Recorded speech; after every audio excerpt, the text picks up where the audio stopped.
Have you ever wondered why some people cry so easily? Sometimes one small comment is enough. A sad movie can bring them to tears. Meanwhile, someone else feels almost nothing. Are emotional people really weaker? The answer might surprise you. In this video, you'll discover what really causes tears. You'll learn why your brain reacts before you even realize it. We'll explore how childhood quietly shapes your emotions. You'll also find out why some people almost never cry. And by the end, you'll understand the surprising truth behind emotional sensitivity. Almost everyone has cried at some point in life, yet very few people truly understand why it happens. Most people believe tears are simply caused by sadness, but psychology tells a much more interesting story. Crying is connected to memory, stress, relationships, and the brain itself. It is not just one emotion creating one simple reaction. Many different experiences can lead to the exact same tears. That is why the same situation affects different people in completely different ways. Some people cry after hearing one sentence. Others remain calm even during extremely difficult moments. Neither reaction automatically tells you anything about their character. The real explanation is usually hidden beneath the surface. Your brain is constantly collecting emotional information without asking for permission. Every conversation, every disappointment, and every joyful moment leaves a small mark. Those experiences slowly shape the way you react in the future. Most of this process happens outside your conscious awareness. That is why emotions can sometimes feel surprising or confusing. They often begin long before you notice them yourself. Understanding this can completely change the way you see crying. It can also change the way you see other people. Instead of asking why someone is crying, you may start asking what their brain is trying to communicate. That small change in perspective makes a huge difference. It replaces judgment with curiosity. It replaces shame with understanding. And it reveals that tears are often much more meaningful than they appear. To understand why, we first need to explore what happens inside the brain. Let's begin.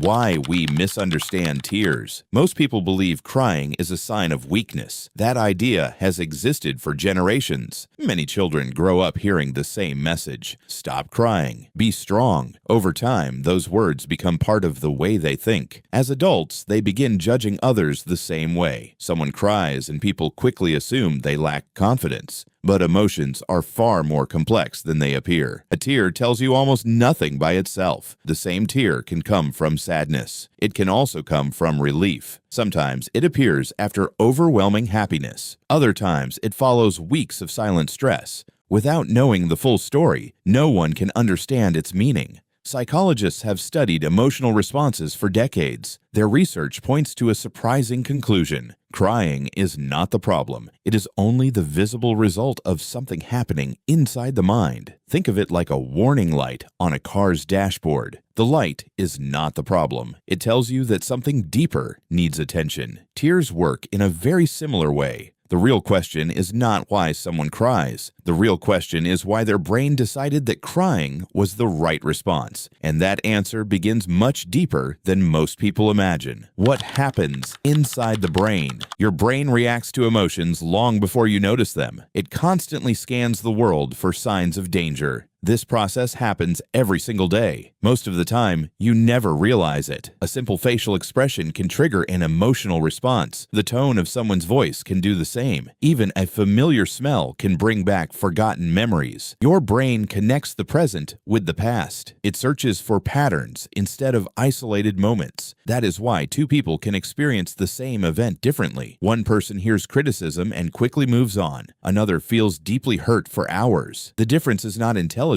It is not self-control either. It is the way the brain has learned to respond. Every important experience leaves a small emotional imprint. Some disappear with time. Others remain for years. When a similar situation appears again, those memories become active. Your brain reacts before logic has a chance to speak. That is why emotions often feel automatic. You are not choosing them in that moment. Your brain is following a path it has traveled many times before. This is why crying can seem sudden, but in reality, the process started much earlier, and the biggest influence on that process often begins in childhood. Why childhood changes everything. Your emotional world begins to form long before adulthood. It starts during your earliest years. As a child, your brain learns from every emotional experience. It pays close attention to the people around you. Parents are often the first emotional teachers. Children watch far more than they listen. They notice facial expressions. They remember tones of voice. They learn which emotions feel safe to show. In some families, crying is accepted without judgment. In others, tears are treated like a mistake. A child quickly adapts to that environment. Some learn to express every emotion openly. Others learn to hide everything they feel. Those habits do not disappear with age. They often follow people into adulthood. This is why two adults can respond so differently to the same situation. One feels comfortable expressing emotions. The other keeps everything inside. Neither reaction is automatically right or wrong. They are simply different survival strategies. Your childhood does not decide your future forever, but it can shape the way your brain reacts for many years. Understanding those early patterns is the first step toward changing them. And once you see those patterns, another question naturally appears. If being emotional is not the same as being weak, then what is the real difference?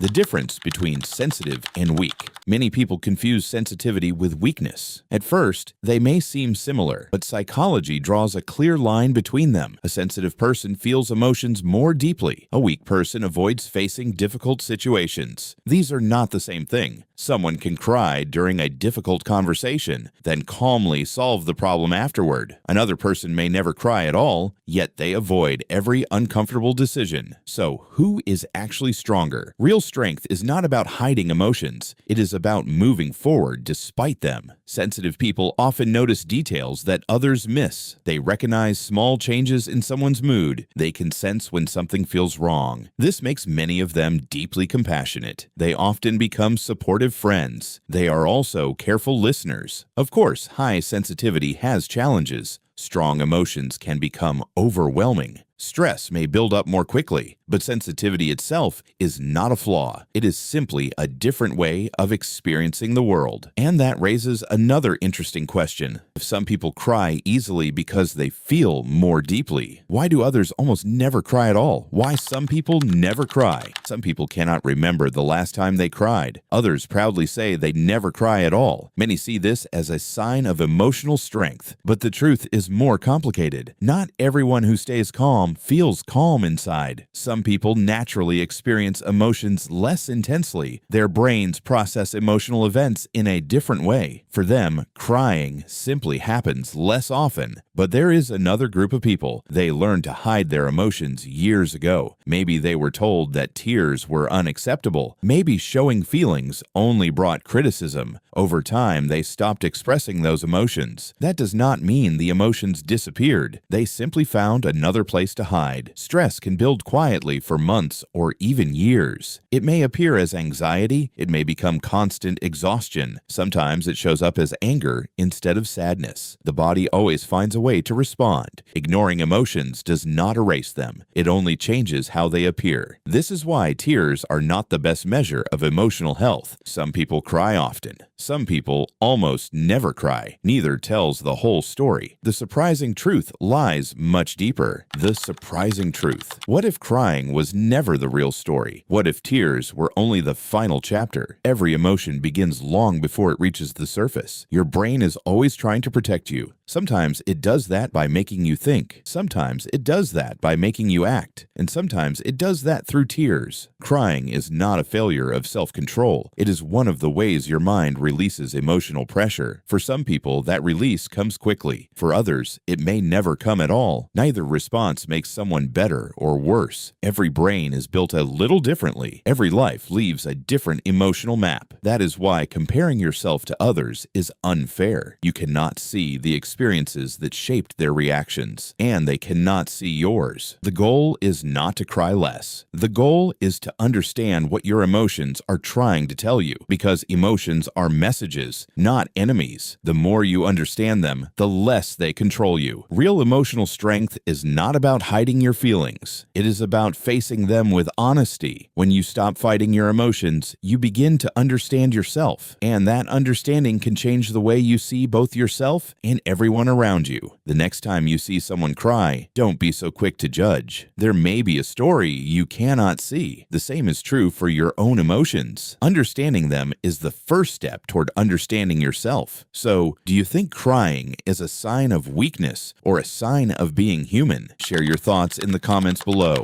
If you enjoyed this video, don't forget to like and subscribe. Thanks for watching. See you in the next video.